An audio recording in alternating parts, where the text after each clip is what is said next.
Pada kesempatan ini, kita akan berdiskusi perihal jenis ketiga pada struktur pengendali proses, yaitu switch case. Dan pada materi ini, kita juga akan berdiskusi perihal operasi perbandingan. Misalkan ada satu kasus, disampaikan di sini, ada dua variabel, yaitu variabel Q1 dan Q2. Kedua variabel ini dihubungkan dengan sebuah operator perbandingan, yaitu lebih kecil dari. Kalau disebutkan secara sederhana, apakah isi Q1 lebih kecil dari Q2? Hasilnya ditampungkan ke sebuah variabel yang kita tahu bahwa variabel itu disebut dengan operan hasil, yaitu AQ. Nilai AQ itu hanya ada dua kemungkinan, kalau tidak true, false. Jadi bisa kita simpulkan, untuk sebuah operasi perbandingan, hasil yang diperoleh hanya dua kemungkinan, bila tidak true, pasti false. Nah, oleh sebab itu kembali pada kasus ini, apakah Q1 lebih kecil dari Q2? Nah, untuk menjawab ini, maka masing-masing dari isi variabel, bila belum direpresentasikan pada desimal, maka terlebih dahulu harus kita transformasi ke dalam desimal. Kembali lagi, bila kita telisik bahwa pada dasarnya isi Q1 adalah sebuah bilangan dalam bentuk heksal, sedangkan Q2 sebuah bilangan dalam representasi oktal. Nah, dari mana kita bisa mengetahui? Dari sebuah identifikasi yang kita sebut sebagai pemberi identitas, yaitu prefix dari data bilangan tersebut. Untuk heksal diberi identitas dengan sebuah kode 0x. Sedangkan untuk oktal diberi kode 0. Ya, jadi 0x untuk heksal, sedangkan untuk oktal kodenya adalah 0.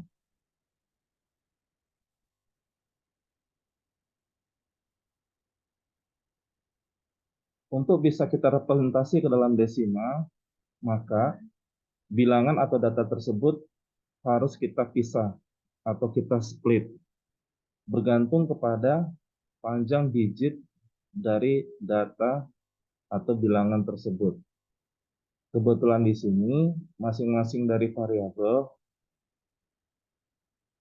data yang ditampungkan memiliki panjang 2 digit.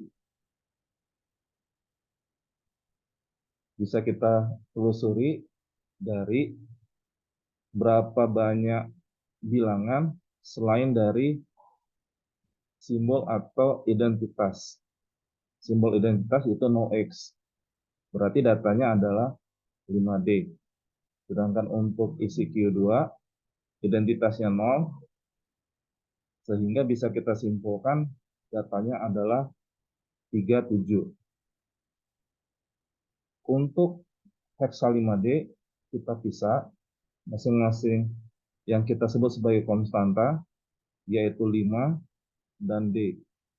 Selanjutnya kita kalikan dengan bilangan basisnya. Kebetulan 5D direpresentasikan dalam heksal, maka bilangan basisnya adalah 16. Selanjutnya, setiap bilangan basis dari kanan ke kiri kita berikan derajat perpangkatan dimulai dari bilangan 0. Jadi kalau ada 2 digit, derajat perpangkatannya dari kanan ke kiri dimulai dari 0, 1. Kalau 3 digit, derajat perpangkatannya dari kanan ke kiri 0, 1, 2. Begitu seterusnya. Selanjutnya, kebetulan di sini konstanta digit pada heksal masih di dalam kode alfabet. Oleh sebab itu, harus kita transformasi ke dalam konstanta numeriknya. Seperti kita ketahui bahwa range heksal itu 0 sampai 9 dilanjutkan A, B, C, D, E, F.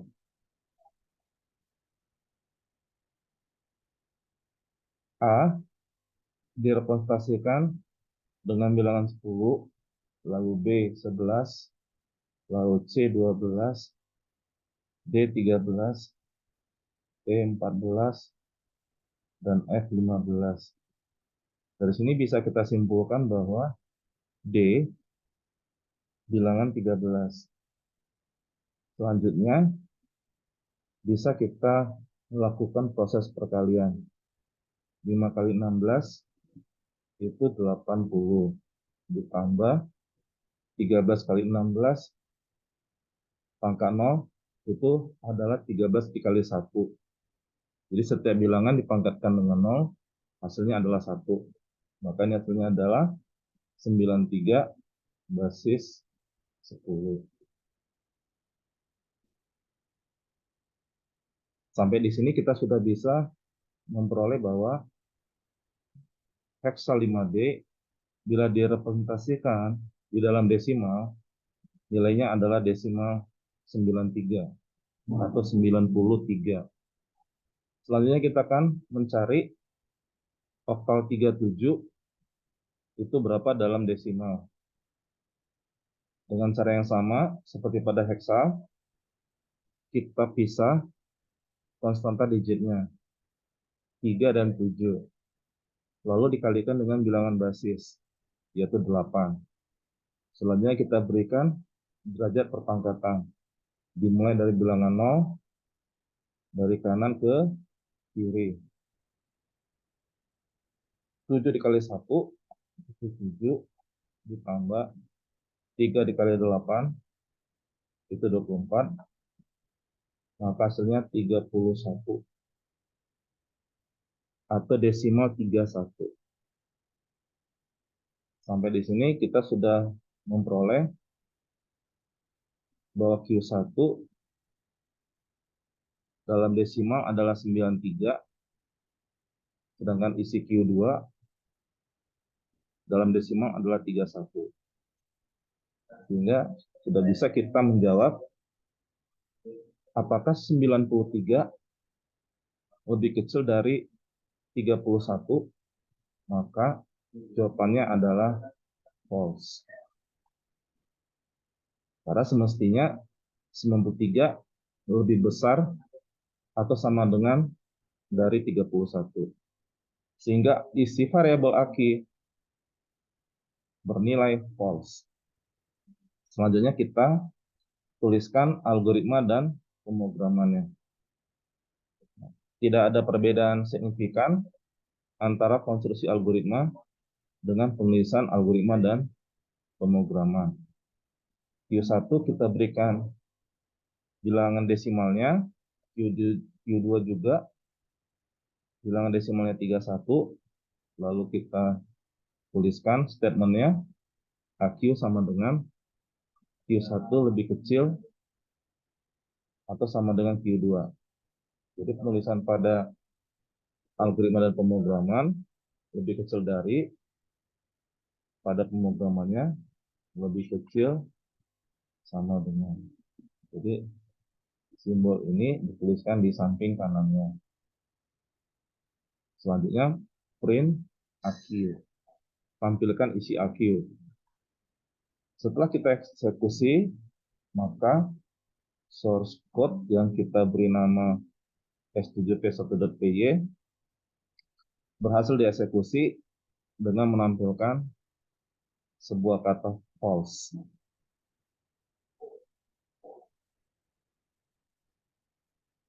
Lanjutkan pada kasus berikutnya. Bila kasus sebelumnya melibatkan hanya satu expression, nah di sini ada dua expression, di mana kedua expression dihubungkan dengan sebuah operator pertidaksamaan. Ya. Jadi operator pertidaksamaan itu hanya ada dua, yaitu dan or. Ini identik dengan operasi pada teori himpunan. Dan juga identik dengan operator pada gerbang logika atau operator boolean.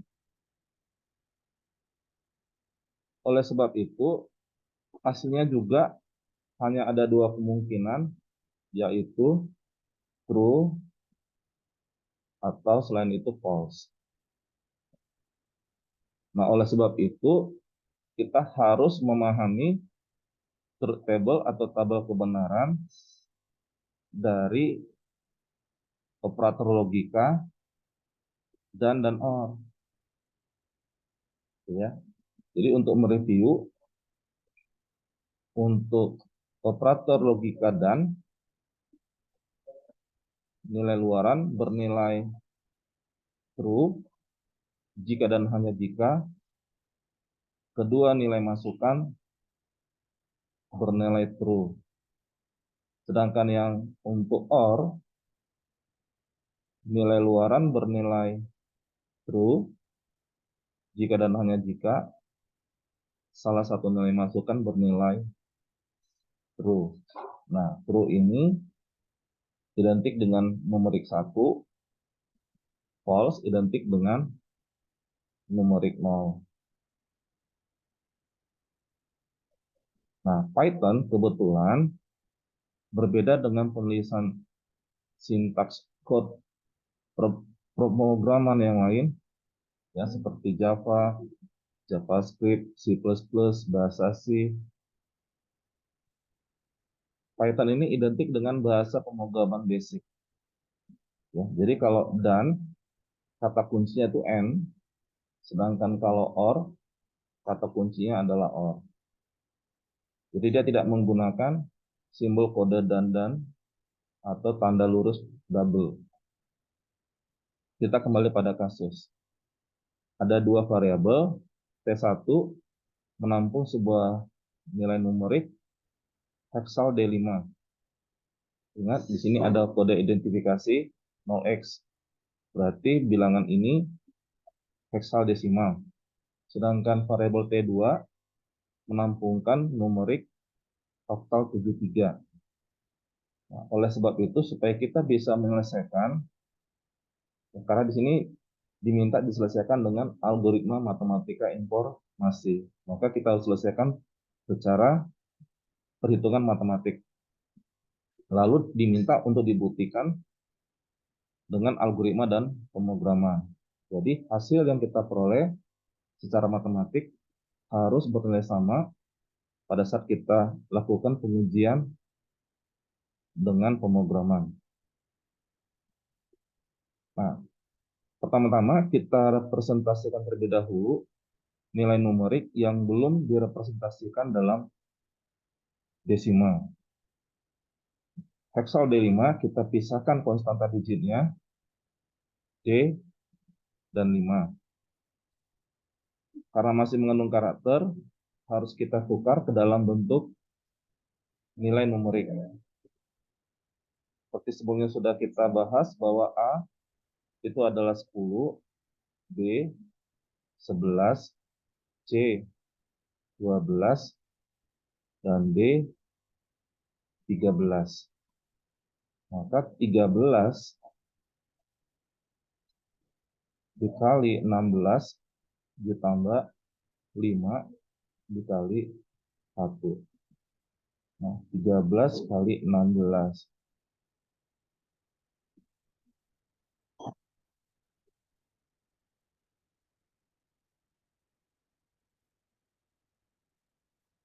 Dua 208 ditambah 5. Maka hasilnya 213 basis 10. Selanjutnya, oktal 73. Kita split menjadi 2 digit, yaitu konstanta digit 7 dan 3. Lalu kita kalikan dengan bilangan basis 8. 7 kali 8, 56, ditambah 3 kali 1, 3, maka hasilnya adalah 59. Selanjutnya, kita gantikan setiap variabel langsung dengan nilai numeriknya. 59 lebih besar atau sama dengan 27. Hasilnya true. 56 sama dengan 213. Hasilnya false. 56 itu tidak sama dengan 213. Nah, di sini tulisan sama dengan, maka ya, hasilnya adalah false. Nah, 59 benar. Dia lebih besar atau sama dengan 27. Nah, sekarang true and false itu adalah false. Ya. Karena kalau untuk n supaya true, maka false ini harus true. Karena dia false, maka hasilnya adalah false. Maka dengan demikian, isi variabel ZK bernilai false.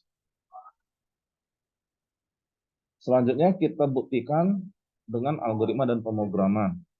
Ya. Tinggal kita gantikan heksal D5 menjadi 213 dan variabel T2 yang berisikan oktal 73 kita gantikan 59. Lalu kita tuliskan statementnya.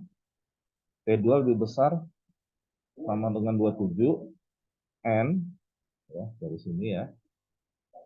56 sama dengan T1. Nah, T1 ini kan 213, T2 59. Nah, bila misalkan kita gantikan T2 langsung ke numerik, itu sah-sah saja.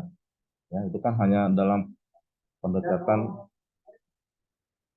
variasi ya. Tapi belum berarti dikatakan itu tidak tepat. Ya. Jadi itu bisa dibenarkan ya, sah-sah saja. Setelah itu kita tampungkan hasilnya ke variabel ZK. Lalu tampilkan ZK. Jadi keyword print ini artinya menampilkan isi variabel ZK. Lalu kita eksekusi menggunakan translator Python. Source code-nya kita beri nama s7v2.py. Maka hasilnya adalah false. Dengan demikian, terbukti apa yang telah kita hitung menggunakan algoritma matematika informasi adalah benar.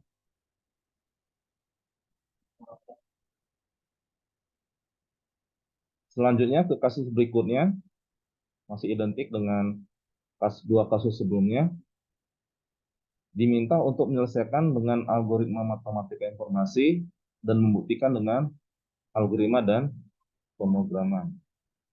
Nah, bila di sini terlihat bahwa variabel yang digunakan hanya satu, jadi bisa kita simpulkan variabel yang sama menampung operan data dan operan hasil. Nah, DT menampung sebuah bilangan heksal 2F. Lalu selanjutnya dituliskan statementnya DT tidak sama dengan desimal 47, lalu disambung dengan kata OR, ya, karena ini adalah OR, dalam kurung desimal 47 lebih kecil atau sama dengan DT. Hasilnya ditampungkan ke DT, tampilkan isi DT. Pertama-tama kita transformasi heksal ke desimal. Kita pisah konstanta digitnya 2 dan F. Nah, F itu dalam numerik nilainya adalah 15. Jadi 2 kali 16, 32, ditambah 15 kali 1, itu 15, maka hasilnya adalah 47, atau desimal 47. Nah, sekarang kita gantikan ya isi variabel DT dengan angka 47. Nah, 47 tidak sama dengan 47, lalu OR 47 lebih kecil atau sama dengan 47. Nah, sini menariknya ya. 47 lebih kecil atau sama dengan. Jadi karena ada kata sama dengan, maka nilainya true. 47 tidak sama dengan 47, maka nilainya false. Karena 47 sama dengan 47. Ya, false. Nah, false di-OR-kan dengan true, hasilnya adalah true. Nah, ya, karena postulat dari operator logika OR mengatakan nilai luaran bernilai true jika dan hanya jika salah satu nilai masukan itu adalah ini, dua bagian ini, itu bernilai true. Maka isi variabel DT bernilai true. Nah, selanjutnya akan kita buktikan dengan algoritma dan pemrograman. Sama hal seperti pada konstruksi algoritma, ya, DT kita berikan bilangan atau numerik 47. Selanjutnya, ya, kita tuliskan tidak sama dengan, notasinya adalah tanda seru sama dengan. Jadi tidak sama dengan di pemrograman dituliskan tanda seru sama dengan. Lalu ini OR, ya, kata kunci adalah OR. Lalu lebih kecil atau sama dengan, ya, lebih kecil atau sama dengan, di pemrogramannya simbolnya atau notasinya itu adalah lebih kecil sama dengan. Nah, setelah itu kita panggil isi dari DT. Selanjutnya kita lakukan eksekusi dengan translator Python. Ya, source code-nya kita beri nama s7v3.py, dan setelah hasil eksekusi, ya, ditampilkan true.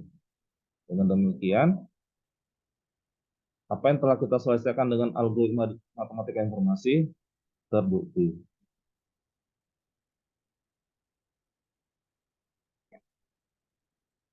Nah, selanjutnya kita masuk ke struktur kendali proses seleksi. Di sini ada 4 pilihan.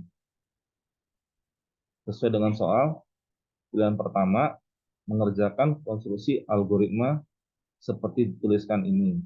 Nah, terlihat di sini nilai masukan ke variabel Z itu menggunakan metode invert value by end user.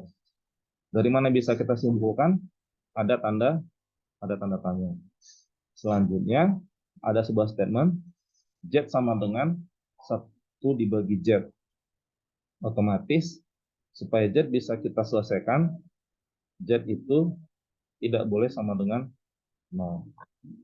Karena kalau dia sama dengan 0, nggak mungkin 1 dibagi 0. Ya, ini tidak ada jawaban. Sehingga dengan demikian pada pilihan 1, bila end user memilih pilihan nomor 1, maka kita harus melibatkan struktur kendali proses if then else. Sedangkan pilihan 2 menampilkan kata Indonesia sebanyak 5 kali secara horizontal. Pilihan ketiga menampilkan nama end user. Jadi nanti kurang lebih skenario-nya end user mengetikkan nama, lalu setelah itu kita tampilkan nama yang dia ketikkan. Pilihan 4 mengerjakan konstruksi algoritma berikut ini. Jadi langsung statement dituliskan di sini. Desimal 67 lebih kecil atau sama dengan desimal 67, hasilnya ditampilkan ke XT. Lalu dikatakan di sini bahwa lakukan proteksi bila end user tidak memilih berdasar nomor pilihan tersedia. Jadi kalau misalkan end user tidak memilih 1 atau 2 atau 3 atau 4, langsung kita blok dengan menampilkan misalkan tampilan kalimatnya adalah maaf out of range. Kita tuliskan terlebih dahulu konstruksi algoritmanya. Untuk pilihan pertama, karena Z tidak bernilai 0, maka kita gunakan if then else. Untuk pilihan 2, ya,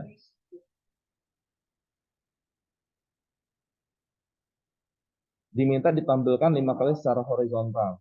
Berarti Indonesia, Indonesia, Indonesia, Indonesia, Indonesia, 5 kali. Untuk pilihan 3, ya, misalkan nama end user adalah Sabrina Luman Julu, maka nanti ditampilkan di layar komputer Sabrina Luman Julu.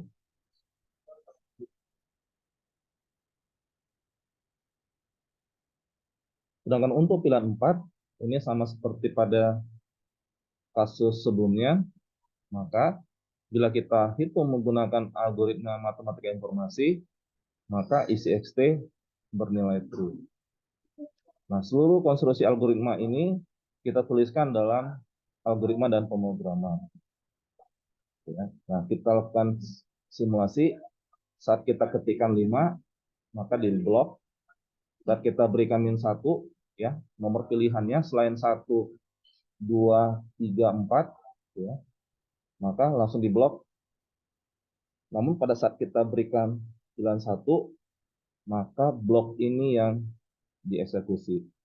Bila telah selesai, dia akan keluar dan kembali ke prompt sistem operasi. Nah, kita uji, kita diberikan 0, ya, karena 0 tidak diperbolehkan, langsung kita blok, ya, mode of range. Namun saat kita berikan bilangan ke variabel Z ini bukan bilangan 0, maka diberikan hasilnya adalah min 0,4. Soalnya kita simulasikan dengan nomor pilihan yang lain, ya, sesuai dengan konstruksi algoritma. Saat dipilih nomor 2, maka ditampilkan kata Indonesia sebanyak 5 kali secara horizontal. Di horizontal itu dikontrol pada source code ini, ya, untuk horizontal, ya. Ya. Nah, sedangkan pada saat diberikan nomor pilihan 3, ya, misalkan nama end usernya adalah Sabrina Luman Julu, maka ditampilkan Sabrina Luman Julu. Dan saat dipilih nomor 4, maka hasilnya adalah true. Dan ini sesuai dengan perhitungan pada algoritma matematika informasi. Ya, nilainya adalah true.